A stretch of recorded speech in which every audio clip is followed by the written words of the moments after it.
Kur ir mats ieskats mūsu topošajā elektrisko zobbirstu muzejā.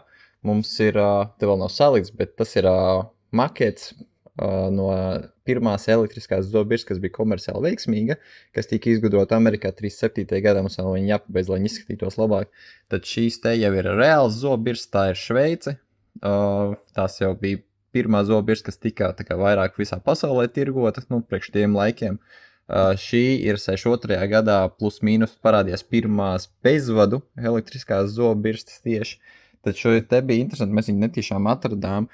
Izrādās, ka Padomju Savienībā aptuveni 68. gadā bija šāda te mikromašīna bezvadu elektriskā zobbirste. Tad šeit jau mums ir vairāk moderni varianti. Pirmie Sonicēri, kad viņas vēl nebija nopircis Philips, un pēc tam tad attiecīgi, kā mainījās tehnoloģijas un citās birstīti palika daudz mazāk. Tad šeit jau ir pirmā ar spiediena sensori iekšā. Šīs jau ir pirmās, kuras minēja tur dizaina balvas, un kurām bija keramiskie rokturi un lādējās šādās elegantās stikla glāzēs. Un tad šeit mums tas vēl nav īstais modelis, mēs mēģināsim atrast pašu pirmo, bet tā bija pirmā komerciāli veiksmīgā zobbirste ar skāriņjutīgu ekrānu, kamēr šī te bija pirmā komerciāli veiksmīgā elektriskā zobbirste ar mākslīgā intelekta balss sprītinājumiem. Tā kā viss, kas atnāk pie mums pēc preces uz baltu zobu, varēs arī apskatīt šo te klātienē.